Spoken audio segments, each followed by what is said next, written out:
Welcome to the Changing Scripts podcast. Every Sunday we'll have one of two types of episodes, all of them revolving around learning and using Mandarin Chinese. One type of episode will be my updates on what I'm learning, how I'm learning it, different quirks within the language, and sometimes information about China itself, since I am living in Shanghai, China right now. The second type of episode, where I'm interviewing people that are either learning the language like I am, or people who grew up with Mandarin Chinese and have learned other languages. These kinds of podcasts are passion projects. They're created from a place of deep interest, and they need to find other people that have those interests. And the best way to do that is word of mouth. So you can go fill out an Apple Podcast review if you really want to, but honestly, I'd much rather you tell a few of your friends about this podcast. So thank you. This week on the Changing Scripts podcast, we're going to get the viewpoint of Wo Weiwei, her English name Liz, who is a native Mandarin Chinese speaker. She grew up with both Putonghua and Shanghaiese, and then she learned English, and actually she was reading science fiction in English when she was already 14 years old. She is now a simultaneous interpreter, and we'll talk about what that entails in this interview. Liz's viewpoint on how she learned both Chinese as well as Shanghaiese and English are really, really fascinating. Because Liz is an interpreter, she dives into different layers of differences in languages than we've talked about necessarily. She dives into trying to get the personality characteristics of the speaker in the interpretation that she's doing for her work. We talk about books because she's a book lover, what language she dreams in, different movies and stories that come up in both languages. And Liz, just so you know, is a natural storyteller. So there are going to be moments where you're going to want to sit back with whatever beverage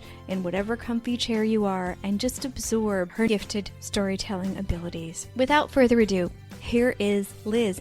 Thank you so much, Liz, for joining us today on Changing Scripts podcast. Thank you for inviting me. Can you quickly introduce yourself to our listeners? Hi, my English name is Elizabeth, and my Chinese name is Wo Weiwei. Wo is the surname. It literally means fertilize the land, which is very rare in the Chinese surname system. And Weiwei means the rose that survives. So I'm really happy that my parents named me in this way. That's beautiful. What should I call you today? Whichever you please. Liz, Lizzie. We usually start with your language background and then we move into languages learned later on. Let's dig into your first language. What was your first language that you learned? Mandarin is my mother tongue. I'm a Chinese, and I was born and raised in Shanghai. I have a very good competency in Shanghai dialect, but not as well as Mandarin. Mandarin is the language I was taught, spoken in school and at home. Okay. Do you have any memories of learning the language, either speaking, writing, reading, any part of it?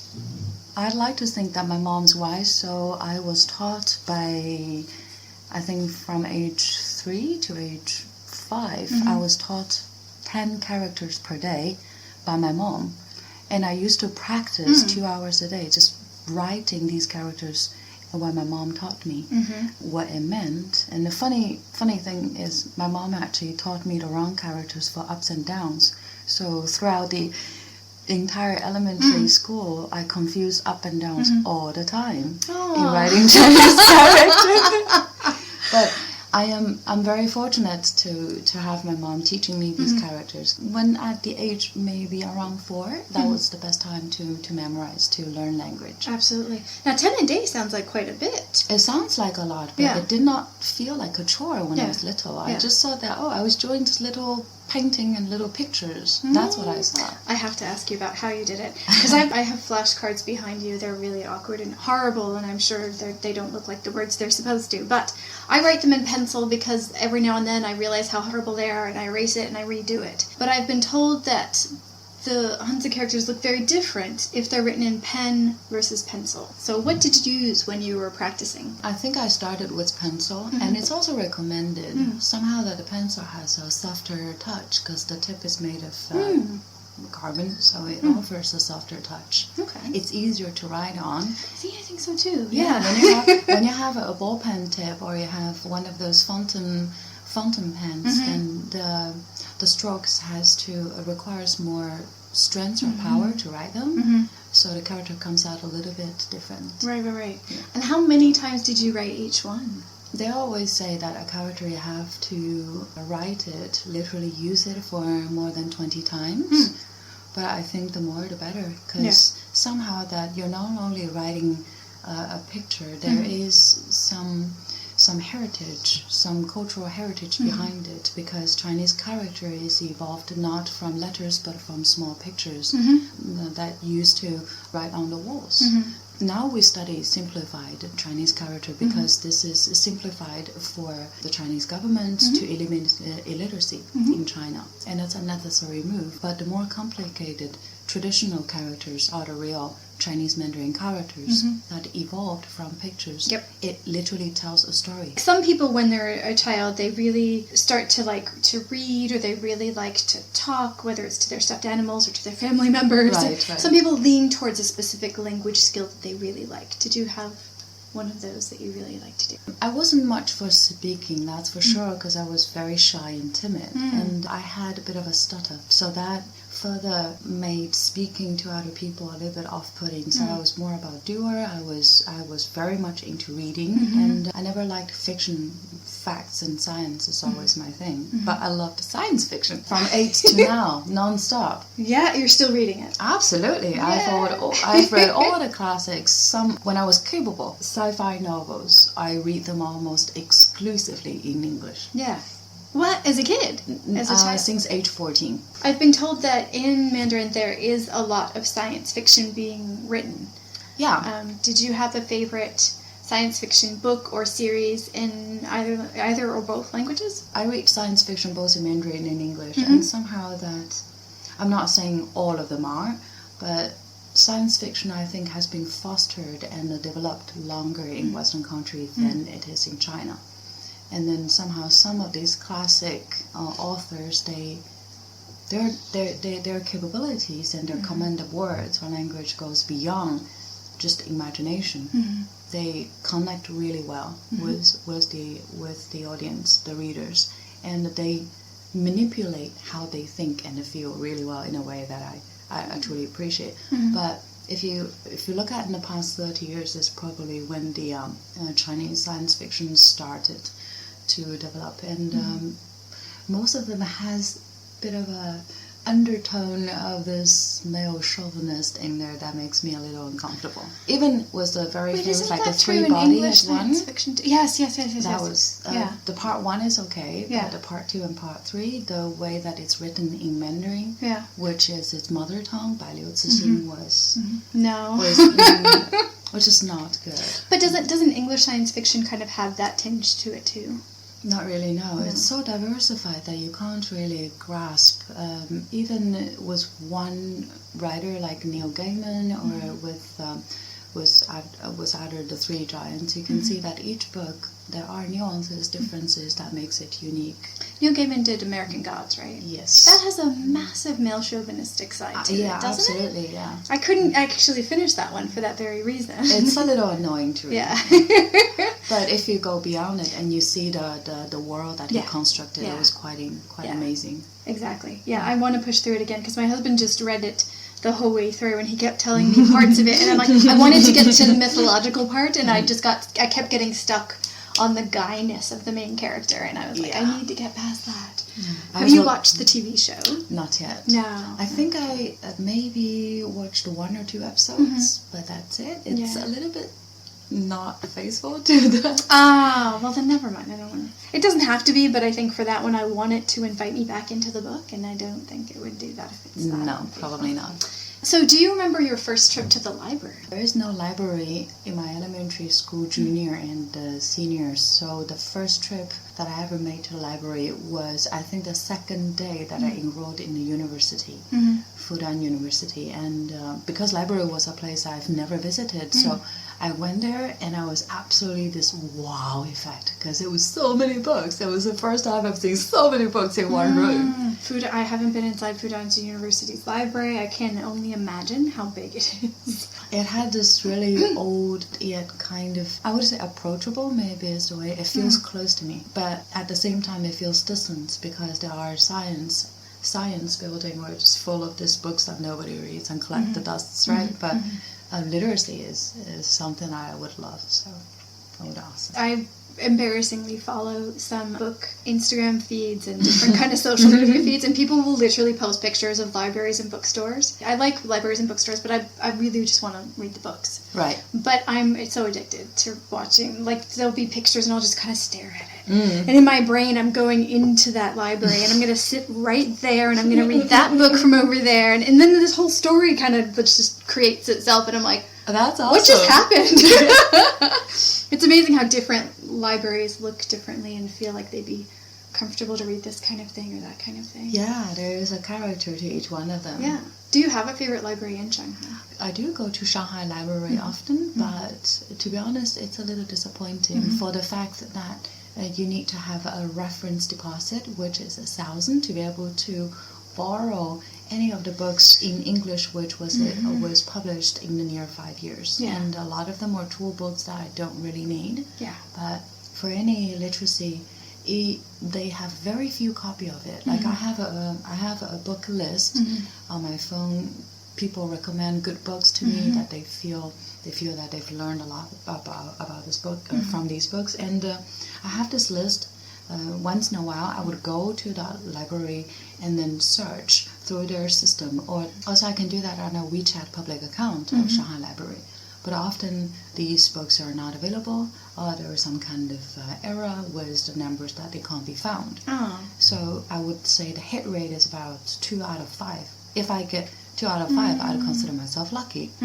So that's the one way that I start to buy books. Yeah. Try to buy ebooks instead of going there, because going there is like a half-day trip or something, right? And it's pretty packed a lot of times. It's hard to find a seat if you want to actually sit and read there, too. Oh, it's impossible unless you go there super early as soon as they open. The best sunlight was at the top fifth floor. Yeah, the fifth floor where the newspapers are, but there is no wall socket, so yeah, it's so hard. Yeah, that happened. Have you been to the library? There's one in Pudong, not close to the metro. That's all I remember. I think we ended up walking for like 20 minutes from metro station in Pudong to this gigantic library. I don't believe I've been there. I would love to. No, one day. It is beautiful, but each floor has different starting and opening and closing hours. And where we sat down was this beautiful area with like those kind of shared desks right near windows, and it was very quiet. And there were lots of books. That. It was beautiful, but we got there about 10 minutes before it closed because we were reading the signs of the floor we came in on, not the floor we sat down on. Right. It was very confusing. So each floor had different times, but I think if you get there early enough, that's not going to be an issue. It's the same with Shanghai Library. Shanghai Library. Oh, is it? Yeah, each floor. I think from the second or the fourth floor, it has a different closing. It opens at the same time, but it has a different closing time. That is slightly confusing. Well, I would look it up for you. It's a beautiful building, and I keep meaning to go back, but the difference, it being so far from the metro, and the closing times being, I could probably read the times now, but at the time we were still fairly new to Shanghai this time around, and so we were just staring at the signs going, let's just sit down and see what happens. And that's what happened. We sat down for 10 minutes and we're like, you have to go now. Oh, but that's awesome. At It is beautiful, and they have a lot of English books and a lot of obviously other books. Oh, so good. Many different subjects. They have a lot of science stuff, a lot of history stuff, a lot of stuff. I don't know if you can check them out. But they're there. I probably can, because I just realized that I have this membership card from Shanghai Library, which is connected, meaning that I could actually borrow books from the library that's closest to me, which is Jing'an Library. There you go. Wait, there's a library in Jing'an? Shanghai Library is an entire library system. Yeah. So it has one branch in almost each district in Shanghai, and also that does not include private libraries and collectors. Okay. So yes, the closest to me is the one on Xinjia Road, and it's Jing'an Library. Very cool. They have a much smaller collection, right? But you can actually borrow and return books there, so you don't have to go all the way. So they're just different branches of the same. And at home, you said your mom was teaching you the characters. Was Putonghua spoken at home, or were there any other dialects spoken at home? My mother's from Sichuan province, where they speak Sichuan dialect, and then she taught me Mandarin in Sichuan. So I speak fluent Shanghai dialect, Mandarin, and Sichuan dialect. How different are those three? I'd say that in the eyes of a foreigner, these are three different languages. Shanghai dialect, I don't really know. But for you, how different do they feel? I know that Shanghai dialect is very, very different from Mandarin. It's not a written language, and it has so many slangs that's drastic. I think it's closer to Japanese than it is to Mandarin. Even people as close as Nanjing, they don't understand a word of Shanghai dialect. You can literally say nasty words to people from Nanjing right in front of them. Why would we do that? No, I'm kidding. I'm sorry. I actually did that as a prank in school. And I still feel bad about it. Did they ever realize what was happening? No. Okay, that's good. Then you don't need to feel bad. But I've heard that. Is it just the sound of the language that is similar to Japanese? I think so, yeah. Like if a friend of mine and I were going to outer provinces and we speak Shanghai dialect, often we're mistaken for Japanese tourists. I have heard that a few times. Yeah, I interviewed a young lady recently who was from Songjiang. Right. And she was saying that happens to her all the time. When she's in a store in Shanghai, out of Shanghai, even when she was up in Qingdao one day, people were started talking to her in Japanese or even Korean sometimes. And very easily. Yeah. It sounds close to Japanese. Okay. I still can't hear the difference between Putonghua and Shanghaiese, but I'm hoping someday it's going to come. It will come to you. Yeah. It has a quite large difference because Shanghai dialect is very lippy. Lippy movements, or most of the pronunciations were done between the teeth and the lips. Okay. So it goes much, much faster than Mandarin. It can go really much faster. So it's more the than front Mandarin. of the mouth, It's whereas Putonghua is more the than back? that. Yeah. Oh, okay. Right now I'm catching like a word or a phrase here and there. I think once I can understand full sentences, and I'll be like, oh, okay, now I can hear the difference. But it's a long process. There are people from so many different parts of the country here. Right. That just when I think I have the sound of a word or phrase down, I'll hear it a lot of different ways.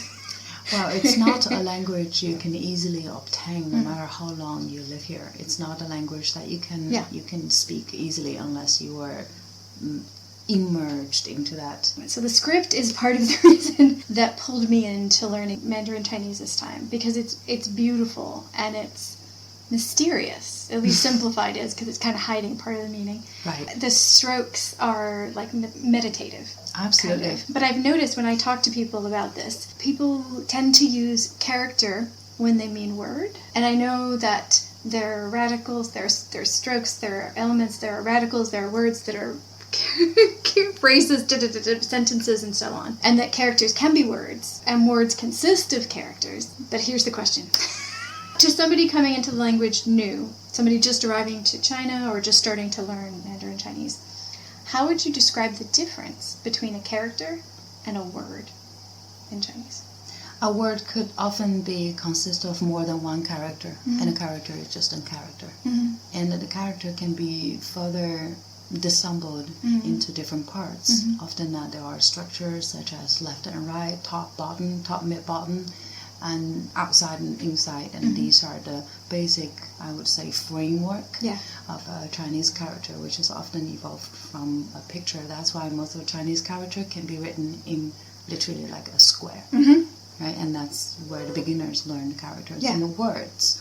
The difference is Chinese characters, often you could use it as a Lego block. And then the Chinese character is a Lego block that comes with its own meanings, but its meaning changes when it's combined with other characters to form words. And that's what truly makes Chinese Mandarin as a language makes it difficult to learn. Because not only that you have to learn the meaning of the words, which could come in 10 or 20 different meanings, but when it combined with other words other characters to form words, and then it has a very specific, very identified meaning, and it sometimes changes in different contexts, but the meaning is there. So that's the difference between Chinese character and words.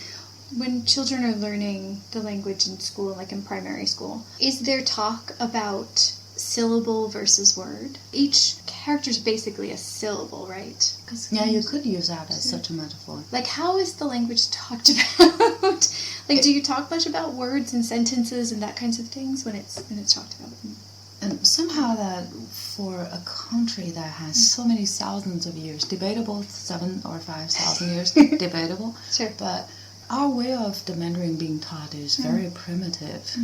meaning that, many Chinese children at age of 3 can already form sentences. Also, they can't write, they can't read, right? Sure. But they can already talk in that language somehow, in communication with their whoever. And then when they go to school, often that our Mandarin textbook consists of, I think one book has maybe 18 to 20 texts, and they're often dialogues or perhaps a section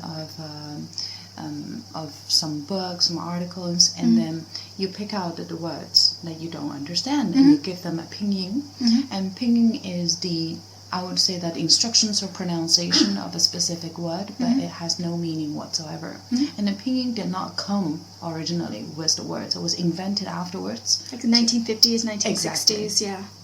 Because back then, most people, they speak Mandarin, but they don't read and write. They're illiterate. So pinyin was an invention, which makes it even harder to learn Mandarin, because the word and the character, the pronunciation and the character has no direct correlation to it whatsoever.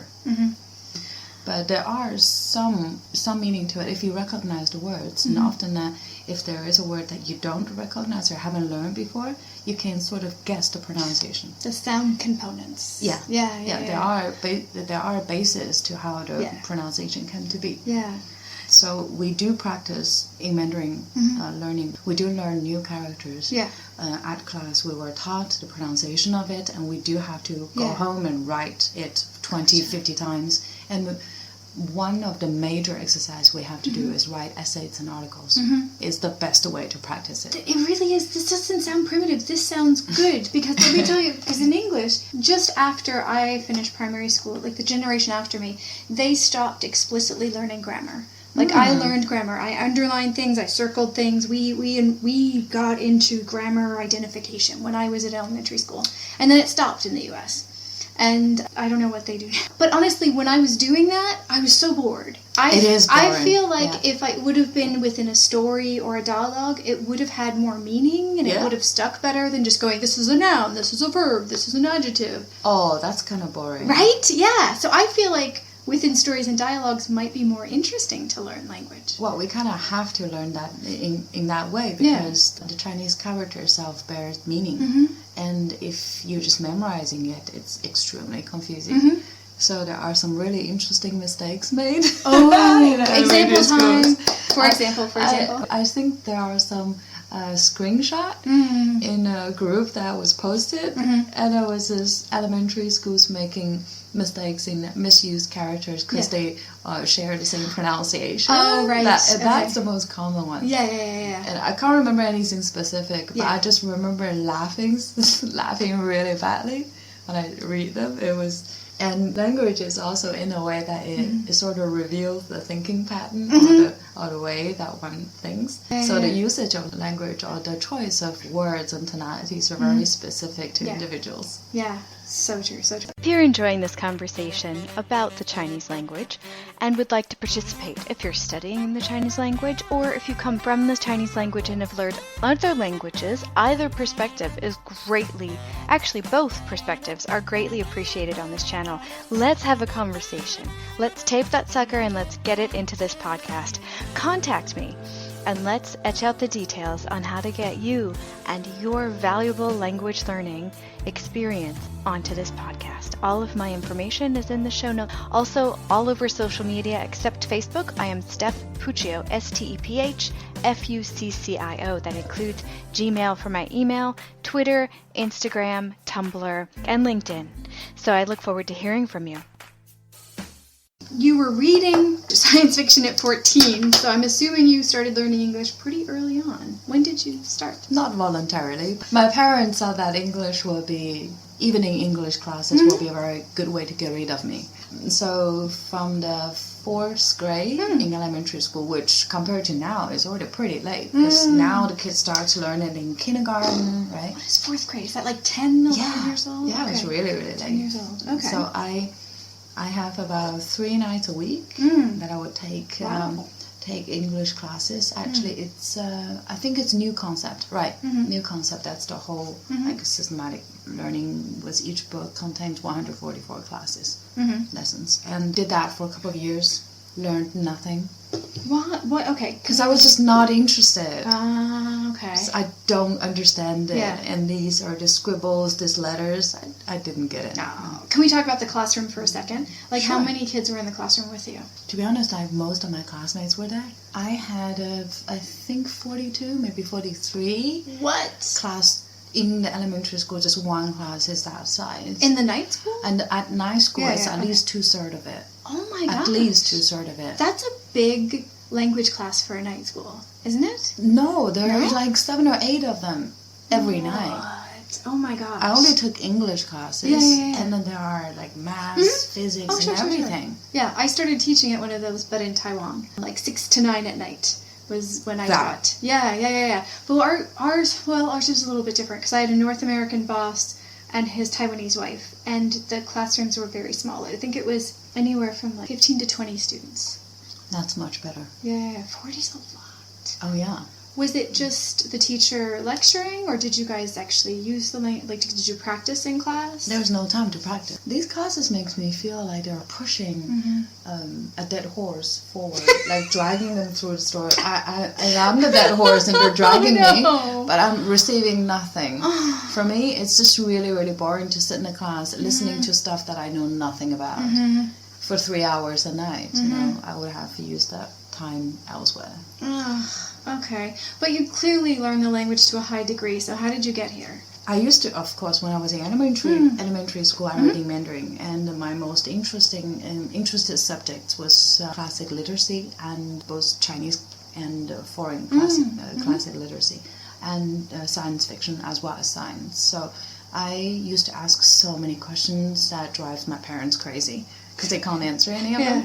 And I have always been a very inquisitive, a very curious person. And now that I look back, I'm so grateful that my parents did not impose any restrictions on me just because I was a girl. Because I realized lots of girls of my age, they're enclosed in a way. And so my favorite story at that time, what I've read 20 times minimum, was this little tiny book. It was so small. It was like a half size of a palm.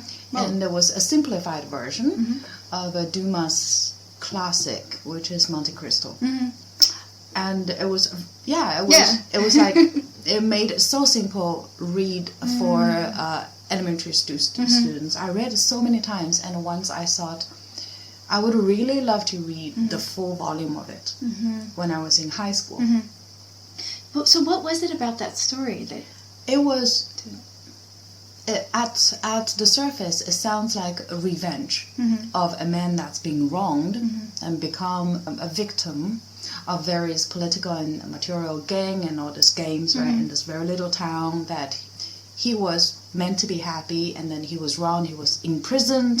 He was enlightened in prison. He escaped, inherited fortune, and then come back for like a proper hero comeback style, right? But no, it's a love story. It's absolutely a love story. Wow, okay. Because after he came back, Yeah. He found the love of his life. Oh. He was with the love of his life. And on his wedding night, he was sent to prison. Oh, yeah. No. That story was so good. It was so gripping. It was absolutely amazing. And how old were you when you got your hands on that story? Oh, I was really young. 7, maybe 8. Oh, wow. Yeah, and I started reading the Chinese version of it, because that's my favorite story. So I went back to read it, and that wasn't enough. I asked my parents to buy me the full book of it, and somehow that they just didn't. I don't know. Maybe they weren't interested, or they think I spent too much money on books or whatever. But I didn't get the real version until I was in senior high school. Like 15, 16-ish? Yes. Okay. So prior to that, I've only read everything in Mandarin. Yeah. I didn't read anything in English. Yeah. But that was the first book. But I couldn't find a Chinese version of it. Yeah. And then I knew that it was written in French. Yeah. And then later translated into English. But I didn't know that back then. I thought it was written in English. I thought that, why do I have, if I'm capable if I have time and effort, and my English was okay at that time. Was actually not okay. Was pretty bad. But if I could have the full course meal in its original, state, why do I need somebody else to chew it up for me? So I started reading it in English, and the only thing on each page, there are at least 30 or 40 words, vocabulary that I have to consult to dictionary, and I did not have an electronic dictionary whatsoever back then. You literally have to flip through pages, and that's what I did. And the only reason I did it, go through all the trouble, is because the story is amazing. The power of story. Absolutely. I love that. That's beautiful. Absolutely. It still, even it remains today, and that it just started this, I would say, this flood that cannot be stopped. This absolutely unstoppable force. Yeah. Wow. And I've been reading English. Reading English since then. To be honest, my English is a lot better than my Mandarin. Well, there's always a price to pay, right? You have to think so. use what do we say? In the 80s in the US, we had this thing for there was a fitness craze, and they were like, if you don't use it, you lose it. Same thing with languages. Oh yeah, that's so true. If you don't practice it, even if it's one you grew up with, it gets weaker. Yeah, it does. That's true, actually. And that's how the words evolves and sort of individualized or personalized. You can so easily identify them now. And part of my job that I really enjoy is that every speaker has a distinctive character, is like fingerprint, never duplicated. And there are some speakers are just so charismatic. You literally got sucked into their little universe and you don't want to leave. Voluntarily, I stay here forever. I can listen to this person speak forever. It's like audio art or something. Absolutely. That's beautiful. Absolutely. And then there are some speakers, you're like, after 30 seconds, I want to go. Please, I'll pay you to go. And this makes sense. I listen to a ridiculous amount of podcasts. I think I say that a lot of time on the podcast. And there are some podcasts that are about subjects that I don't care about, but the person who is running it, even if it's a group of people talking, the person who's running it is so interesting and has such a strong personality, or they use some really juicy vocabulary that I haven't heard in a while, and I'm like, oh, I like you. You're going to make me use a dictionary in my first language. Yeah, let's go. And so I'll listen to things on finance and kind of a philosophy one I'm starting to listen to, and I think that his personality through his voice is so beautiful, and the way he expresses himself, I'm just like, oh, that pause, that word, that sentence. Yeah, it's like what you're talking about. It's just what is that thing that they're doing? And I could give you an example in this, that often when people get on stage, they have a specific purpose, an agenda, a message that they must get across. So the audience, after a whole day of conference, are getting pretty tired and a little anxious because they're looking forward to the content that they're looking for something and that they're there for a purpose. And then after a whole day of conference, the last speaker of the day went onto the stage very slowly. This is very small, this 92-year-old man who is the founder of either, I think it was a conference in financial investment or some kind of high-end tech stuff. And then he went on to the stage, and his speech time is supposed to be 20 minutes. And he spoke so slowly that I could feel, even in the SI booth, Simultaneous Interpreter booth, I could feel that the audience are getting a little unsettled. They are impatient. They expect the master or the founder of a specific industry to give them some hacks or tracks or cheats that can advance their own agenda, right? But this little old man slowly walked onto the stage. And of course, as an interpreter, I had to prepare for everything. A 20-minute speech, 7 pages of PPT, the shortest I've ever encountered. And there is no words, only pictures. Yes! I know. I was like, oh, I don't have to prepare anything. But that's also antagonizing because often based on my experience, if you only have pictures, it means you're going to say a lot of stuff that's not there. that I cannot prepare for. Right, So when he walked onto the stage, often people that are the founder of something, they have a lot to say. Mm-hmm. But this beautiful 92-year-old man, mm-hmm. you can feel that life is slowly leaving him, but he's still there, and with this full spirit. Yeah. And he spoke slowly. He's the slowest speaker I have ever encountered. He literally come up with about 23 to 25 words per minute. How much do people usually do? Minimum 150. To listen to his speech at first few couple minutes, literally the audience has to get used to such a slow pace. Yeah. But the upside to it is that you calm down and you start to truly listen. 7 pages, 7 stories. Whoa. 7 pages, 7 stories. Nothing to do with the finance, the field that he's in. Right. But each equally captivating. Wow. And the whole audience went quiet. And now I'm talking about a conference that housed more than 800 audience. Not a beat. Nobody left in that period of 20 minutes time to take a call. Nothing. It was silence. It was the most quiet room I've ever been in. I don't even remember, but I enjoyed literally, because as a SI, I'm accustomed to fast thinking. That's what I'm trained for. Simultaneous Interpreter. SRI. Yes. Okay, gotcha. And then I have to think really fast. I have to work for really fast. I have to do so many things, multitasking at the same time, that I'm constantly on adrenaline high. And that's the only way you can do it. Sure. But when he comes onto the stage, everything calms down. And it's just this serene state that I'm in, that I just felt so privileged that I got to translate for this speech, because we alternate every 15 and 20 minutes. Right. So it could have just easily been my partner. Right. And all of us just listen to the stories. The stories is somehow loosely related to the field, but it's all the anecdote that you never ever hear or see from anyone else, that only he knows. Wow. It makes me feel like we're truly getting insight of the history of that entire industry, how it came to be, who did what, and you never hear the story anywhere else, and that's the true treasure. That's beautiful.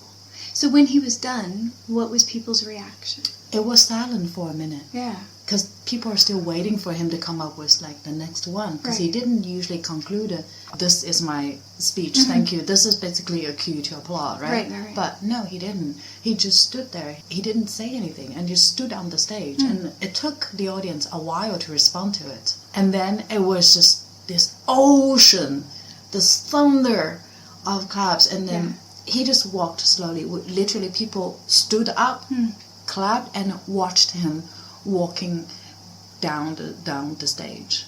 That's amazing. Nobody wanted him to leave. Right. And it was so amazing. It was not the most brilliant speech, but definitely I can feel that there is a connection, and this is the power of words. See, it doesn't... And I feel the need to do this comparison with what you said with the horse in the classroom, with this captivating speech across the board in any country, in most countries, not all, nothing's all. This is what happens in the language classroom, and part of me is trying to figure out why and how we can change it, or how we can change it outside of the classroom. Like, why does the language classroom turn into that excruciating experience instead of the beauty of words like this gentleman captivating 800 people? Because that's what language is. That's what drew me into language and reading and stories and people and personalities and experience and the way that it was told. Yeah, makes a huge difference. Huge difference. How do we find that middle ground, or just inject that beauty into those classrooms instead of the... I think most people are interested in storytelling way of learning, right? And we always learn different things from the same story. And then for me, that some of the stories, they have a lot of conflict, but this kind of Hollywood style sort of force-fed storytelling line, its plot is really getting old, because language, after all, is the fruit of thoughts. Yeah. So the more you think about it, the better you can express yourself. So often then you make a lot less mistake in writing than you would in talking. In writing, you feel this, whether it's the emotions embedded or the meaning is somewhat filtered and it's more pure, and it's easier to come up with the beauty, to find or even to create beauty in writing. But in speech, it's a lot hard to do. It is a lot harder to do. Yeah. A lot. And your edits in writing are generally a lot more invisible. But you have to fix your speech. It's unless you're doing what we're doing now, where I can literally delete, re-record, and do whatever. When it's in real life, it's really your mistakes are audible. You have to go backwards and say, "Oh, sorry, I meant this," or "Oh no, how did that come out of my mouth?" It's much harder to do that before. Yeah. It exists in the world. Okay, so other languages. So we've got Mandarin Chinese and the Shanghaiese and Sichuan dialect. Sichuan dialect. Okay. Did you learn anything after English? Any other languages? Well, I am required to learn German. Oh. And pass exams in about a year and a half because I'm studying and I'm trying to acquire a BA from the Shanghai Foreign Language Institute. So the second foreign language is required. Okay. And the choice at the time was German and Japanese. So I would prefer German because it's closer to English, which now I know it's wrong, but I presume at that time that it would be a little bit easier for me. I have heard different things. Okay, full disclosure, my second language was German, but it was in a language classroom, and I was a very rebellious teenager. I hated being in any class, let alone the language classroom where I didn't understand anything that was happening. Yeah. So I have a very visceral reaction to that language, which is awful because we went to Germany last year on vacation and I loved it. So I kind of thought, okay, I need to revisit this because this could be a place we could live in the future. So I have to separate my teenage classroom angst from... No, but you are not who you are. Oh, yeah. You're not who you were. But why is it so difficult? So I was just thinking, like, okay, to be able to express one message or one meaning, there are Mandarin and English, and then you have to learn German equivalency. Wouldn't that get really confused? It is a little confusing, I think. It might be. It might be. Yeah. What I've heard happening is that as you're learning it, if you need to say something like very quickly, one of your other languages that you know well might come out first. Yes. That's why you see the Chinese today, they mix their language with English because the English comes out faster. Yeah. That's wild to me. I look forward to the day when that happens to me. That definitely will happen to you. It happens to me sometimes when I'm trying to say something very quickly in Chinese. Some Spanish will come out because I did learn a little bit of Spanish. Nice. In university, I suppose, and a little bit in Latin America while traveling. But when I say a little bit, I mean a little bit. Yeah, but still. That's how your brain's wired. Yeah, and I learned that trying to get around, take taxis, order things, talk to people, flirt, date, that kind of thing. So... like, I had practical language there. The latter, too, is more interesting. I know, right? Well, I don't need that anymore, per se, but it was very functional language. And what I'm learning basically the HSK stuff now, which isn't necessarily functional language. That's not. So when I'm out in public and I hear something and I understand it and I want to reply, Spanish or English comes out first. And I'm like, that is not helpful right now. That's how it's connected. Yeah, it's very strange. The first time it happened, I just kind of laughed, like, but I can't even follow up with that in Spanish. Like, that's how low my level was there. So I'm like, well, that's two dead ends right next to each other. So how long do you need to study it for, and how high a level do you need to get in German? I believe that the exam in German is pretty much in writing. Okay. So for rudimentary levels, there are 2 large books, literally like 2 thick books. But other than that, most of them is in writing. They don't really expect the students on my level to be that fluent in German.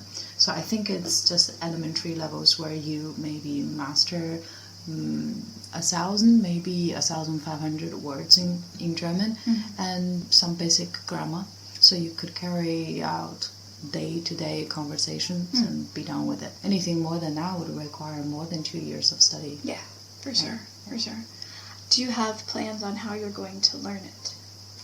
Well, the school that I enrolled in is not the university, but a third-party sort of agency. We're supposed to offer us training in German classes on a weekly basis, but they failed because there are insufficient number of students. Oh no. For me, I am not a big fan. I like to study in my own pace, so this kind of one-on-one session is always better for me. So I actually found a British guy who works in Shanghai, who stayed in Germany for 4 years and speaks fluent German. Nice. And then he needs to learn Mandarin. There you go. So Language exchange. Exactly. So start from maybe early of October, then we'll start a weekly exchange. Perfect. But you know, I'm in the market for looking for a German native speaker, because I can't really verify. I mean, he's a German learner, so maybe he could teach me a lot of experiences he accumulated in learning that language. But pronunciation-wise, I'm a little bit of a stickler for pronunciation, so I would prefer maybe a native German speaker to do the exchange with me, and I live in downtown. He isn't, so it's going to be a little bit of trouble for him. So if audience, anyone who's living in Shanghai, who's a native German speaker, who wants to learn Mandarin, please do reach out. There you go. You heard it, listeners. Let us know. You can also have online ones, but since Shanghai's so diverse, you don't really need to go into the Online virtual ones. Yeah, online classes is only good when it's raining and you don't feel like going out. Yeah, but I mean, like, you could have somebody online you could have somebody in Germany that you're talking to on a weekly basis, but because there's so many people from so many different places in Shanghai, it doesn't feel like I we would need to do. always prefer face to face. Yeah, definitely. And besides, there are 6 or 7 hour time difference. Oh yeah, that. Yeah, and I travel often. The internet connection, I would say, is not always optimal in some of the tier 2 cities. Agreed. I experienced that pain last year. Exactly. VPN is not the point anymore. Gosh. Trying to upload YouTube videos at like 6 in the morning because at night too many people were using the things. 5-star hotels. We skipped over the English stuff way too quickly, I think. All right. Because we went from... Do you want to revisit some of it? Yeah. Because we went from the class that was horrible to the book that was wonderful. Yeah. So was it just reading then that kept you going in English and got you to a high level?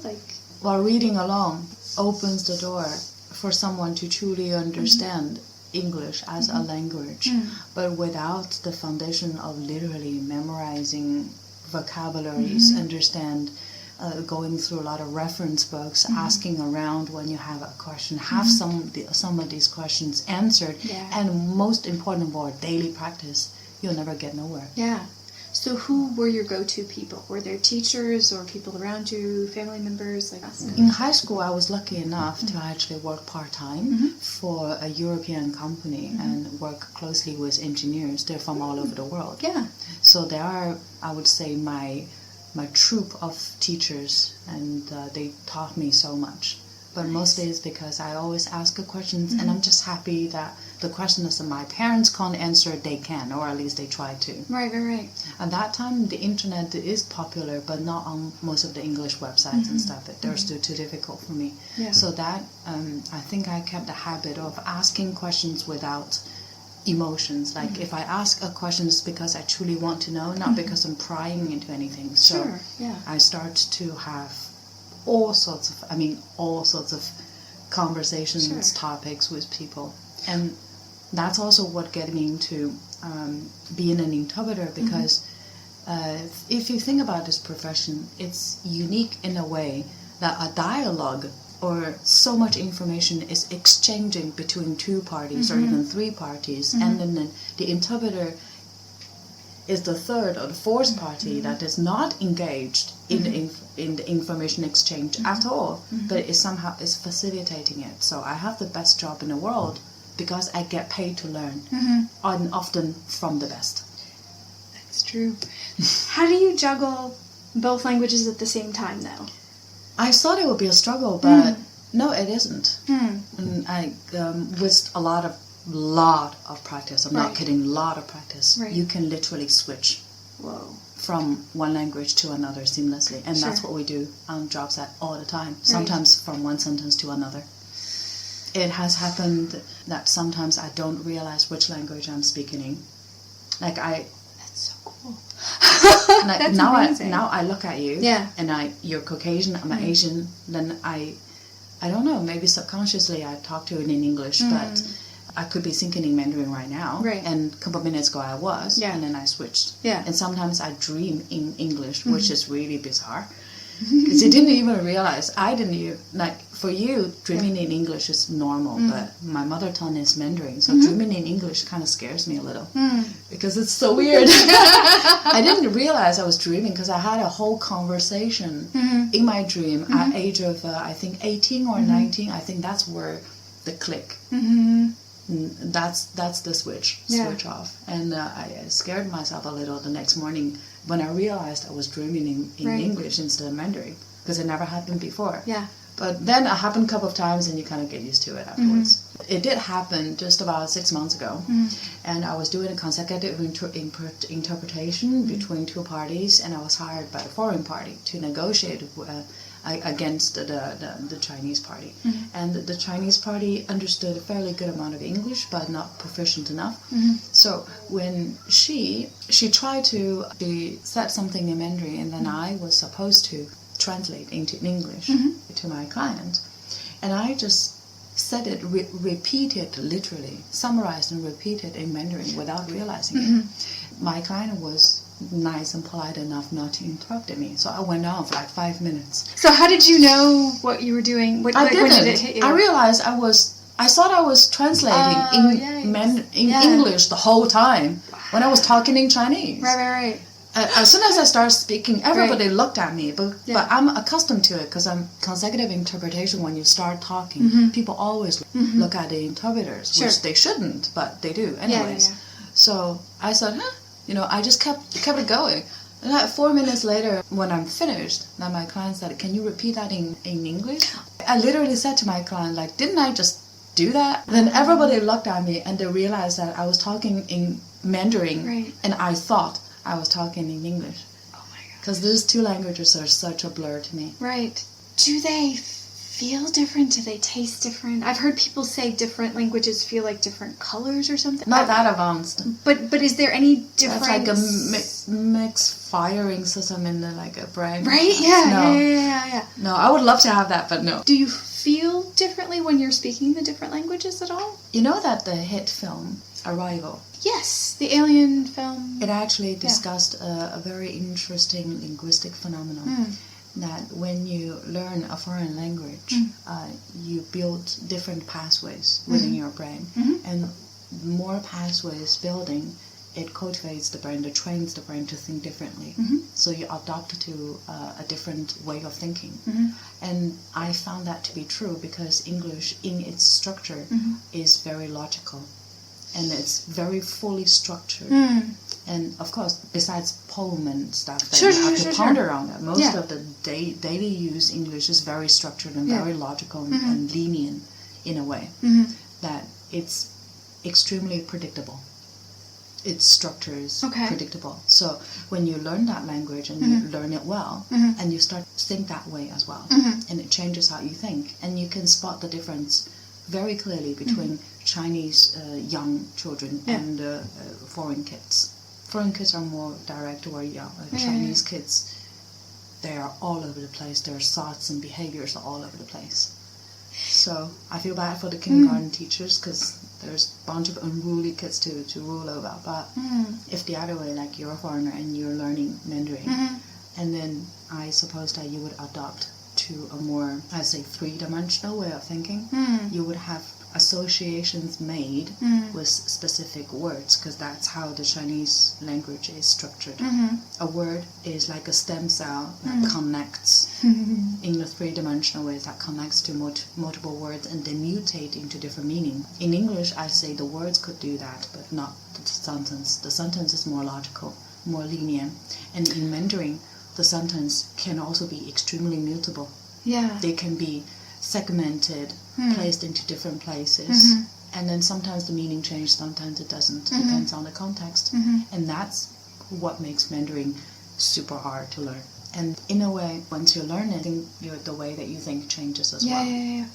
I have a new YouTube channel called Tube to Pod, and what I want to do in this channel is have micro videos of people answering 3 questions about podcasts. My goal for this channel is to bridge people from YouTube over to podcasts, not to replace their YouTube viewing, but to supplement it with podcasts. A lot of people apparently still are not listening to podcasts, still are unaware of what they are, what they can do with them, what they can learn from them, that kind of thing. So the 3 questions are, 1, where do you listen to podcasts? 2, why do you listen to podcasts? And 3, what is your favorite podcast at the moment? Now, if you're interested in participating in this, you can either post a video under 2 minutes on Instagram with the hashtag TubeToPod, TubeToPod, or you can email me your video and I'll post it on the YouTube channel. If you put it on Instagram, I'll record it, copy it over onto the channel. If you send it to me via email, I'll post it over onto the channel. And if you are more tech savvy than clearly I am, and you know a better way how to get other people's videos onto YouTube, please let me know, because right now I'm doing a copy and paste kind of thing. So I really look forward to your participation in that. Again, it's under 2 minutes, it's 3 questions, it's super easy. I want to expose people on YouTube to another audio experience that I think they would really, really enjoy, to spread the joy of podcasts. I think there's a lot of specific niche content out there that can teach us a lot about the world and a lot about the things we're already interested in moments of the day when we're not doing anything else with our brain. So yeah, it's a push to people to learn more about the things that they are already interested in, or learn about things that they don't even know exist yet. Anyway, Tube to Pod. I'll also put the link to the new channel in the show notes. There's like 6 HSK levels. I'm using them just mostly to get a lot of vocabulary in, because I want to read, and I think reading is when I'm going to start noticing the structures and get more familiar with how the words are used. So I'm getting a lot of vocabulary exposure at first. Finished 2 of 3, the 3rd one's in December, the tests. Coming from English, I'm very verb focused, and I taught English language for a number of years too, and I taught Chinese students for a number of years, and I noticed that they'd always forget to inflect their verbs. And I'm not mean, I don't red pen, I'm just like, look, meaning's being lost. The time in English, the time's really important in a verb, so we've got to start working on those. Forget everything else your other teachers used to mark, we need to work on those first. That's really, really important. So I know, as I'm learning Chinese, I know I'm putting too much emphasis on trying to understand where the verbs are, what the verbs are. Wait, why are the verbs so slippery? So many different things, but that's a verb. What's happening to my verbs? And I know I'm doing that coming from English, and I know that it's not going to be as rigid as a verb in English, even though verbs can do other things sometimes. In English, it's not as confined.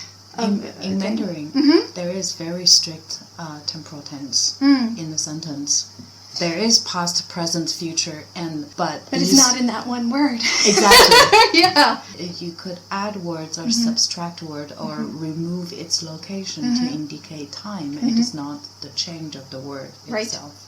And so that's make it interesting. Exactly. Because I feel like I'm going on a word search to find where the time is, when I'm like, I thought I hated verb inflections, because I think using time words makes more sense. At least I did until I started to learn how to not use the language that didn't use them. Or that did use them. And so now I'm kind of like doing a word. That's the first time I'm saying this out loud. This is funny. Because I know I'm putting an overemphasis on that one word. Right. Or even just, the phrasal verb. I'm like, where is it? Where is the time? Where is it? No, it's got to be somewhere else. And I'm looking around the sentence. And even if I'm studying, I'm looking at the grammar explanation, then I see it in a sentence. You'll find the pattern. Going the opposite direction. When you were learning English, did you have any moments like that where you knew you were bringing over something you learned in Mandarin into English and it wasn't making sense? Nope. A lot of the Chinese students find it confusing, but I've always found it so clear because English grammar has strict rules to follow, meaning that literally these sentence and their variations can't get out of the framework. There's so many exceptions. There are exceptions, but there are even rules to exceptions, right? And they're not really exceptions. There are just a bunch of exceptions that follows a different rule, but it's not written into the rule book. That's what they are. So verbs are very important in English. What's really important in Mandarin Chinese? It depends on how you look at it and how you use it individually. If you're using it... what's really important? For me, I trust the Mandarin. For me, the most important part is to get the message across loud and clear without any misunderstanding, to be understood and to understand others' intentions. And it's not always easy. Why? Because when people think and talk in Mandarin, the language is flexible. And the worst part of Mandarin is that a lot of the information goes unsaid. It's between lines.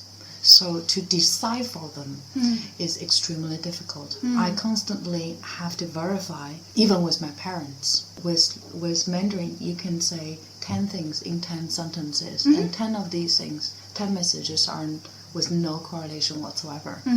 But when it's being said in different sequence, it triggers different response or misinterpretations. And that's what Chinese people do often. Because when they communicate with another Chinese person, there is a preconception that you know what I'm talking about, so I can skip that part. Sure. But no, I don't know. That's the difficult part. Is part of that like formality, or because there's different ways you can say stuff in English too. Like you can say, "Give me that," or "Can I have that?" "Would you mind if you pass that?" I mean, there's different. Is there any of that? Yeah, you're talking about pronouns, and you can say that pronouns. But when you say, "Can you pass that?" "Or do this for me," and that and this and all that pronouns, it literally represents a very specific thing that you already sort of agreed on between two parties. Right. You know, Okay. so there's a lot less misunderstanding. Okay. But in Mandarin, it could be 10 different things that particular word represent, and often you don't even see the word in the sentence. Right, because it's being spoken. Yeah, and my mom does that Yeah. all the time. Yeah. With Chinese female, it's amazing. Sorry, the guys are Yeah. pretty much like straightforward in a way of thinking. Maybe they were born this way or somehow, but when they talk, there is less missed bits in the words. But when you talk with female, literally they can talk about 5 different things in 4 different sentences. Or in the same conversation, and it makes it so difficult to understand. Oh, wow. So I constantly request, like, do you mean that? Do you mean this? I think it's necessary. Otherwise, it's so much misunderstanding. Can you think of any examples of that? A couple of days ago, a client booked me on 2 different occasions. So these 2 different occasions are, there are 2 different industries involved together with documentations, agenda, location. All of this needs to be confirmed. And then so she mentioned the 2 different dates and asked me if I was available. My answer was yes, I'm available on both dates, right? And then good. And then she starts sending me documentations and locations without specifying which was which. And that is, I wouldn't say typical Chinese behavior, but this is very typical in the language to go amiss. Because for her, it's perceived that I understood which material uses on which date. Okay. And then I try to figure it out without alarming her, so I open all the documents and there was no dates on them. I felt like I looked really foolish in Chinese culture to reconfirm the dates and the material that goes with it. Right. I think that's why Chinese find it really difficult to apologize or to admit their mistakes, because there are so much content that just went missing in the conversation when you're talking Mandarin. It's very easy to go missing. Things that I can relate to it now are the constant verification with DD drivers. Regardless of a pin on a specific spot. Are you there? Are you definitely there? Are you right there? They'll arrive, you're shaking your phone, you open the door, and they say, "Is it this?" "Yes." "Are you going here?" "Yes." And they'll ask like 2 times during the ride, and I'll be like, "Yeah, where is it?" They is just that? want to make sure that you understand. And I feel like even in the brief conversations that I have in cafes, or if I'm buying something somewhere, which is unfortunately the only transactions I can do because they're very short right now, I feel like there's extra questions with the same information. Is that possibly from part of what you're talking about? Is the confirming? That's a few because you're a foreigner. With Chinese, there will be less confirmation needed. But the confirmation here is different from a general conversation, because you're going through a transaction to make sure that you know your end of the deal. Just to make sure that you don't fire a complaint against them later. And that's the purpose for this multiple times of confirmation. But in the general Chinese conversation, often that you can see a lot of the content in the conversation is missing, and it's difficult to grasp, and that poses a very big trouble for me, because I'm constantly wondering, like, okay, what's this and what's that, especially in Mandarin literacy. There are so many things that's just not there. Like, why can't it just be there? Why can't you just make it clear to me? It drives me crazy when you don't complete the sentence. Are there writers that are more explicit in their meanings? Are any of those popular? Or just in existence, not even popular, but... There must be, but most of the Chinese literacy, when I read, it's just, I think most of the time, this literacy, these articles literally just recorded a very simple story. I go to the park, I saw the flowers, I loved it, the end. But just the way that it was written and it was interpreted into so many different ways, like, why is that necessary? But I don't think it's a very Chinese thing to do. I think it happens in the entire literacy world, is to understand what the mood the author was going through, what happened to his or her life at that time that encouraged it. But come on, a story is a story, enjoy it. That's why I like science fiction, because there are not so many historic things behind it. You could enjoy it as a story as it is. Oh, I could not agree with you more. I grew up loving reading, and so I thought, oh, natural, I'll just go into studying English literature in university. Right. And my first literature class I walked out of, I was like, what are you doing to this wonderful story? You're going to make kids. I was like, you're killing... I literally walked out of class. And I was like, nope, we're going to go general something, until I finally moved over to science for a little while. Because I was like, no, you're killing it. You're killing these beautiful stories. You're doing it too much. Yeah. It's one thing if something means this to me as I'm reading it, but to go, this is the way we should read it, or this is the agreed upon translation or interpretation, or let's all just sit around and talk about our interpretations for a while. I'm like, it doesn't move anything forward. Exactly. It's one thing to share stories, but I don't know, for some reason it just, I couldn't stand it. One of the greatest work ever written, which I actually absolutely love, is the story of the Red Mansion. Okay. The story is one of the 4 most famous literacy ever written out of 4. Cao Xueqing, The Dream of the Red Mansion. That's the official English name of the title translation, but the original name is actually called The Legend of Shitouji. Let me think. The story of stones. That doesn't make any sense, but it told a fictional story of an aristocratic family, a huge family, and its fall. It's very similar to some of the English literature, but it featured 88 characters. Whoa! 88 characters. Each character is portrayed in a way that is so distinctive that each character, they have done the tally, that each character had no more than 30 or maybe 40 words featured in this artwork. Yeah. And each one of them, you can memorize them so vividly. Sounds they like, jump out of it. What was that? Like they are Chaucer's... alive. You can't deny their existence. They are real, so real to you. Yeah. And each one of them is so unique to you. Yeah. And somehow that it's so fitting. And in their interactions, you see the beauty and the ugliness of human nature. That is beautiful. Absolutely. That's something worth a read. And there are a lot of study groups or scholars try to interpret deeper into the meaning. I don't think it's necessary. Yeah. It's all just right there. When you read, there is one story that I remember vividly, that all of these, what we say, ladies from respective families, right? They are very talented and they're very well taught, very civilized, right? Yep. Very respectful to each other. So often now what they do is that in the mid-afternoon after lunch they would gather in a garden and they would drink tea, play chess, play instruments, write poems. Beautiful, lots of beautiful poems written in there.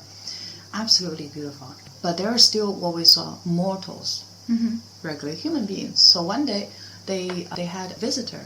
The visitor is supposed to be really high and aloof, kind of out of the world because she's a nun. So she studies Buddhism all the time, nun, and then she's very well respected. She was invited to the family to conduct some kind of religious ritual, and when it's done, she joined them, these young girls. Actually, most of them are age 15 or 16, right? Okay. So they're full of vigor, creativity and all that. They're having fun. And then there is a cup of jade teacups, very, very small, but exquisite, because they're rich. So it's very small and exquisite. So at that very afternoon, one of the distant relative who has fallen and who's in a rural area is pretty much just a farmer. So this old lady came to visit one of the girls. One of the girls, it's a distant relative, but they're so poor that when this old lady came into this beautiful courtyard, and she was absolutely stumped. So there is a series of descriptions saying how out of place she felt, and then there was this drastic difference of class that she felt, she sensed. And then she awkwardly sat beside them, and she was feeling, this is not my thing, but she was being very kind of greeting everybody. Everybody was greeting her back. And then it was the tea serving time, so the green tea was being brewed and poured. And then she didn't know which cup, because there are quite a few cups already lying around on the table. So she picked up the cup, the jade cup, and then start tasting the tea, because she has traveled afar and nobody has really offered her any drinks. So she had several, and she made a fool of herself. Oh, yeah. She made a fool of herself. Sure. And at the end, the nun offered the jade cup to the old lady as a gift of her visit. That represents a small fortune for someone who's coming from such poor family. So she was really moved. And the jade cup was, they used this kind of silk handkerchief. So the handkerchief wrapped around and they gave it to her. Wow. So you think superficially that's a great deed, right? But the truth is, the reason that this jade cup was offered to her as a gift is because the nun thinks that a peasant has drank it and it's dirty and it can never be washed clean. And then she's not supposed to think that as a nun. Right. Is it the nun that offered her the... Oh, yeah. Oh, yeah. There is always two sides to the story. Yeah. And that's the beauty of reading these stories. There are so many layers to peel over. Is this available in many languages? Yes. And the English translation is very, very good. It is good. Okay, cool. Yeah. Cool. Very good. I wonder if there's a bilingual edition. There isn't. I'm going to have to go to the bookstore. Damn it. Because there are just so many chapters. The bilingual edition will be this much. Oh, gotcha. Yeah. But it will be a very interesting read for you guys to read the English one, and then for me to read the Mandarin ones, and then we can meet up and discuss. Sold. That will be so cool. That would be really, really cool. I'm so game for that. One of the book groups I'm in, actually, they only do books. I always forget if it's just based around Shanghai or based around China. They're the book group that I read the Remembering Shanghai. Did I get that name right? Yeah, I read that one for them. I wonder if they would be interested in doing that too. And we could get a bunch of people around to talk about it, maybe. Yeah.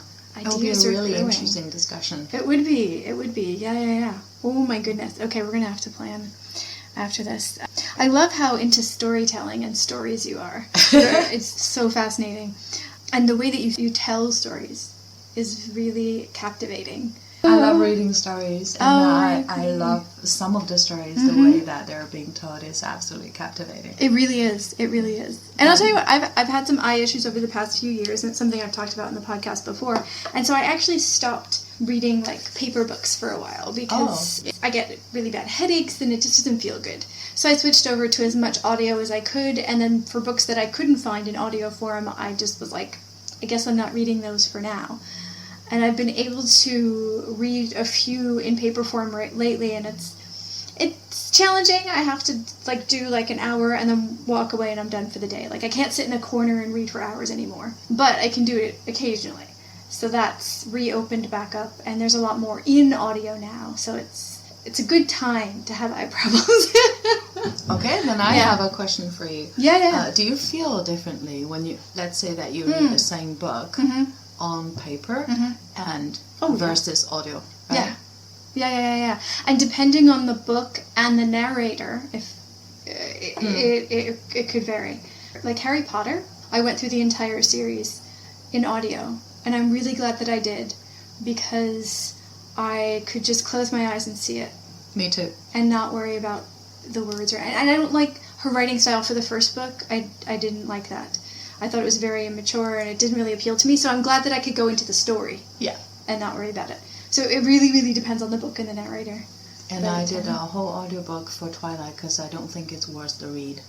I actually just did the movies and I was really surprised that I got into the movies. I don't think I've ever admitted that out loud before. Oh, I can tell you, the audiobook, the writing is absolutely idiotic. Yeah. Well, the story's really ridiculous. Study junior English level, like high school English level. Yeah.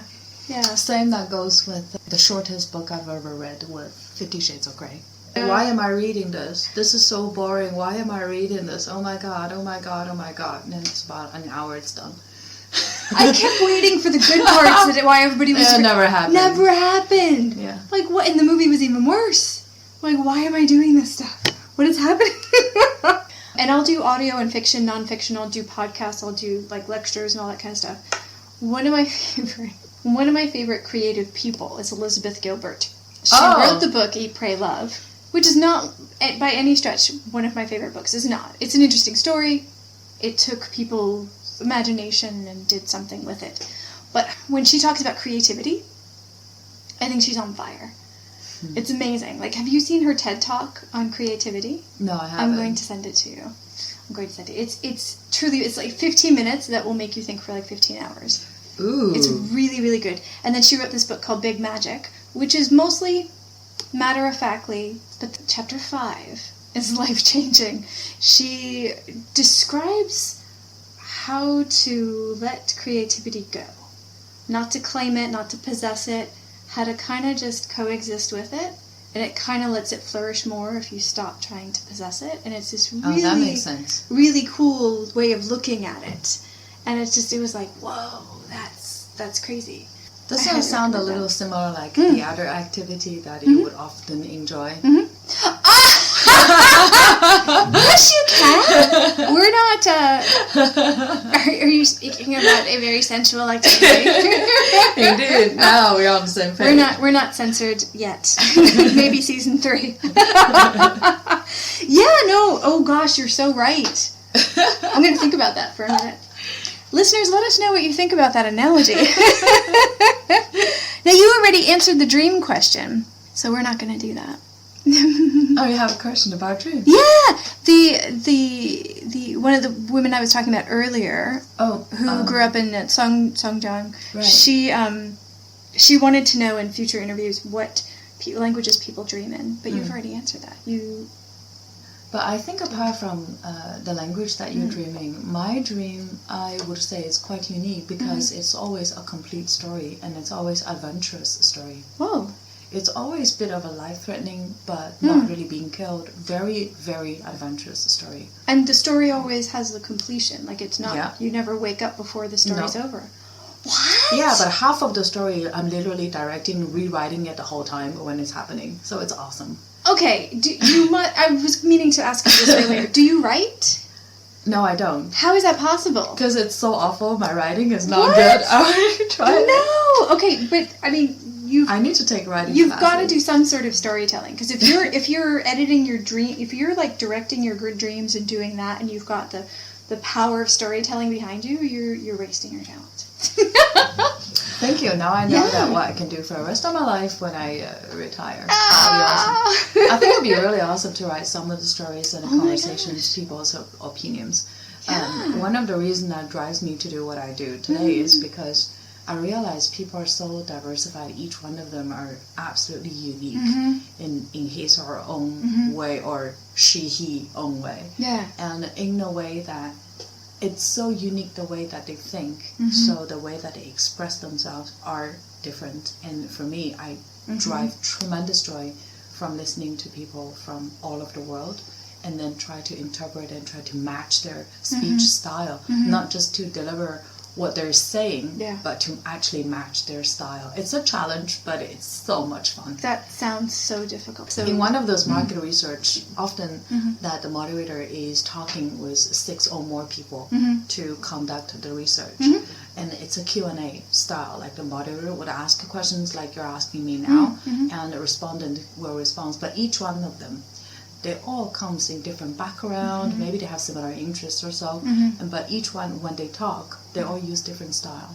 So my ultimate goal in conducting or translating this kind of market research is that without looking at the audio, because the session is being audio and the video recorded all the time for research purposes, but my ultimate goal is that if you listen to my translation, I hope that you could distinguish each respondent by my different choice of words, and that would be so awesome. So I can tell why you're not writing now, because all of your creativity is going into that masterpiece. Yeah, no, seriously, that's a lot of mental energy to be able to recreate the person, not just the words. Yeah, absolutely. That's amazing. Yeah, and the best of all is that when my audience is looking at the things happening but they're not hearing anything in the original context, and sometimes when they make a joke, it's not really funny translating into a different language. So it really takes wits in the split of a second to be able to translate that. Right. And then you see people who is listening to the original Mandarin conversation, they laugh, and then half seconds later the foreigners start laughing too. Okay, that's a good point. What would you say is the biggest difference between the humor in Mandarin Chinese and in English? I would say that some of the points of humor, right, are absolutely universal.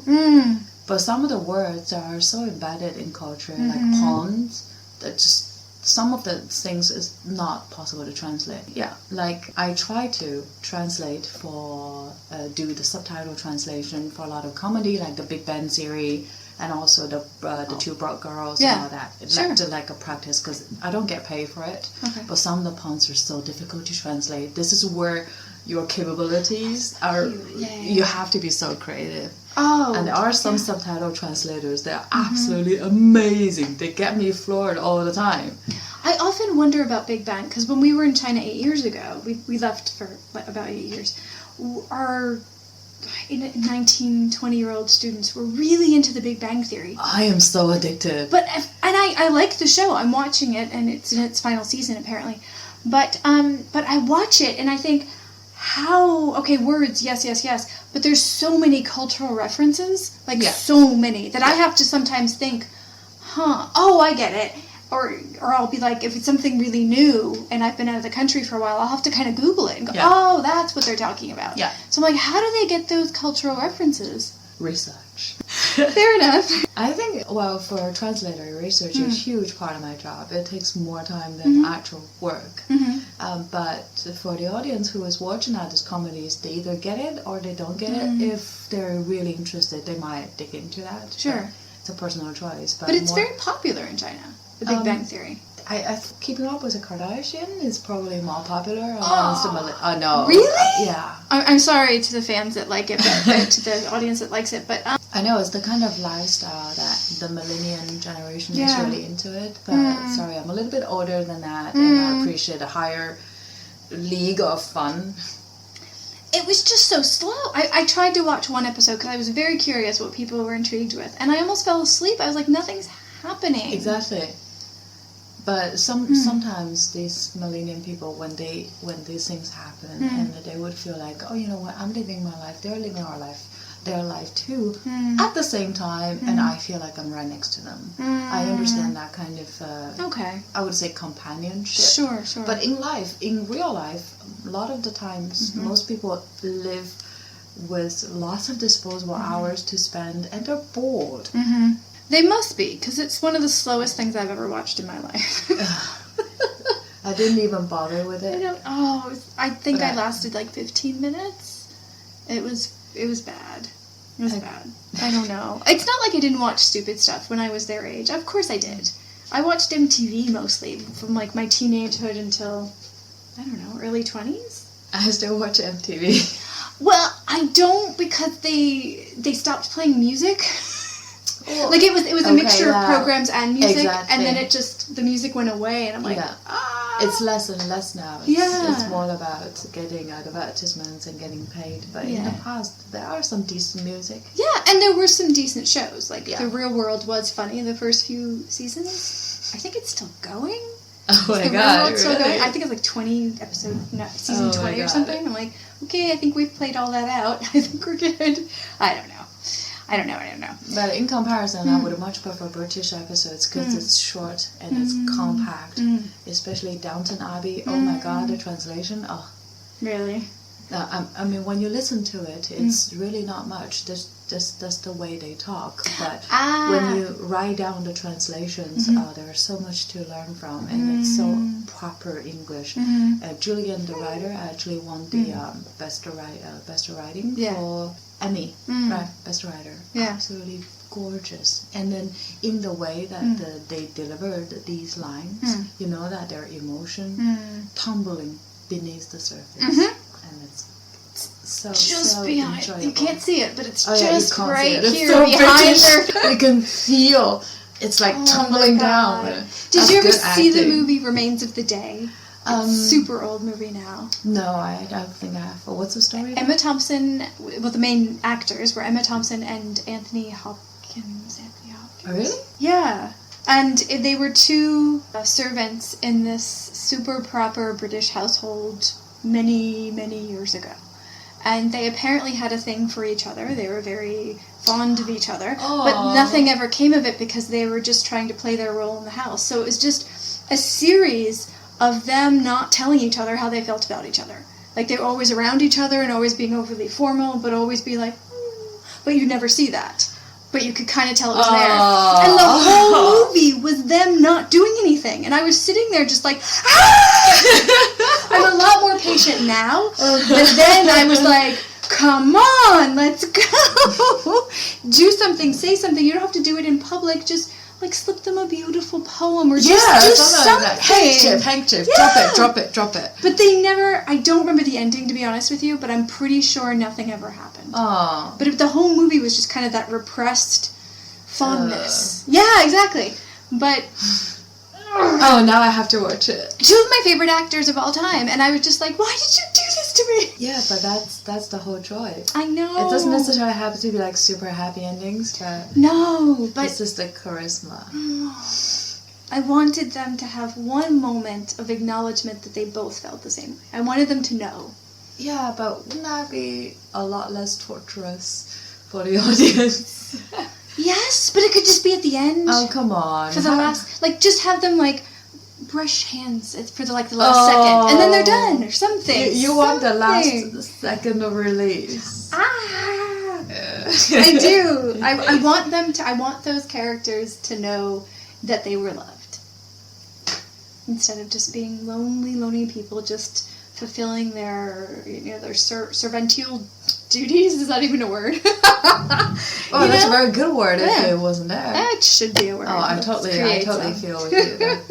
Yeah, I wanted them to know that. I think it reminded me of one of the... I don't even remember the name of the movie, but it was because of World War II. Then the boy and the girl were separate. They love each other, but they didn't express that. And then the boy was on the way after the war to find the girl, and he got some kind of injury and actually died the night before she was supposed to meet the girl, and that was after maybe 10, 12 years. Right. In the time span. And he thought the girl was alive, but actually the girl was actually killed 3 days after they departed. And it was absolutely gut-wrenching when I saw the story. And I think it's quite recent. I just don't remember the movie where it was in.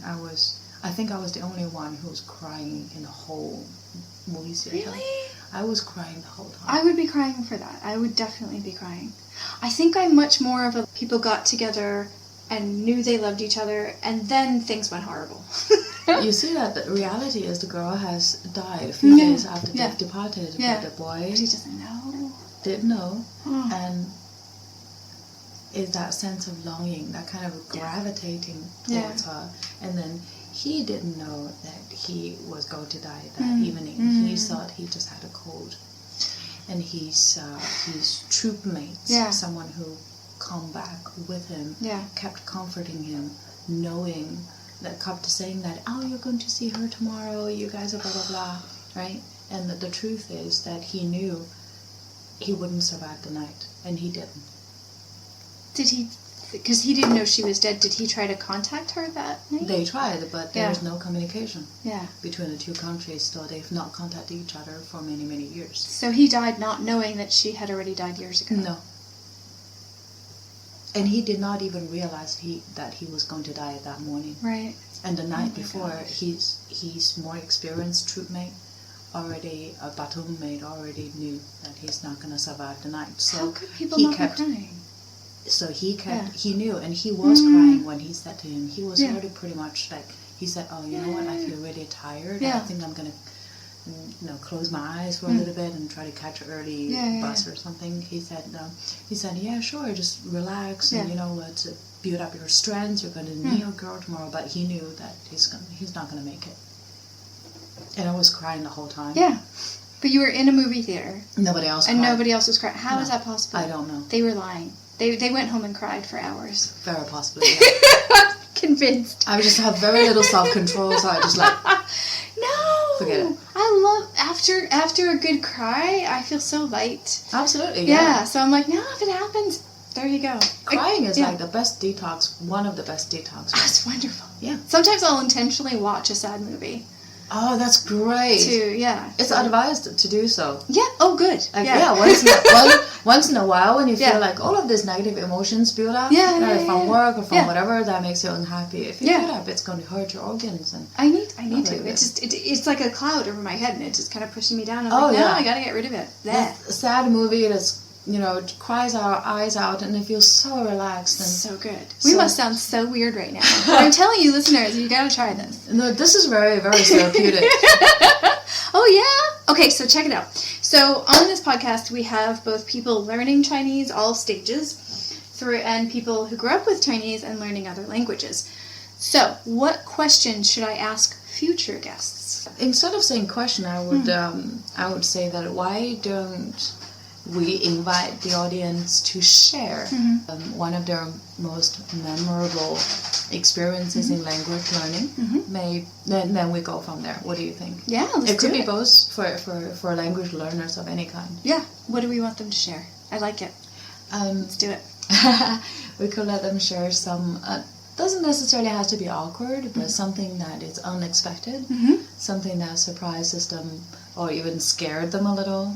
And then I always feel that when you're closely connected to these true emotions, and then this is where it sparks. This is where you feel that you're truly connected to a human being, disregard of the physical distance, because you can sympathize, you can relate to that emotion. So I would dare to say that the scariest moment that you've encountered in learning the language and living in that country, or it could be most touching moment, right? It could be something that reaches deeply, something that you as a foreigner or as a foreigner.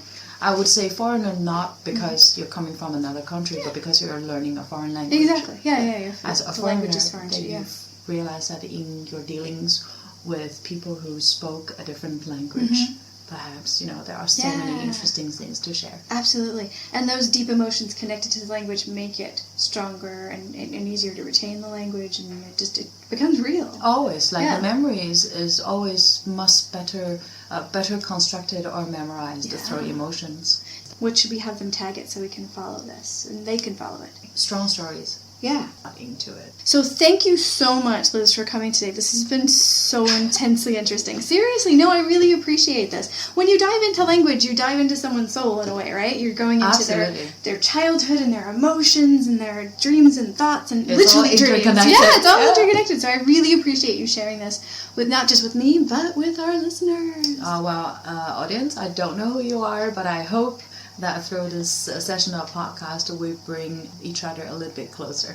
Thank you so much for listening to this episode of the Changing Scripts podcast. Again, if you are learning the Chinese language, or if you're coming from the Chinese language learning another language, I'd love to interview you for this podcast. Please feel free to contact me in any social media way that you see fit. Go ahead and contact me, and we will hash out how to get you on this sound creation known as the Changing Scripts podcast. A lot more is coming your way soon.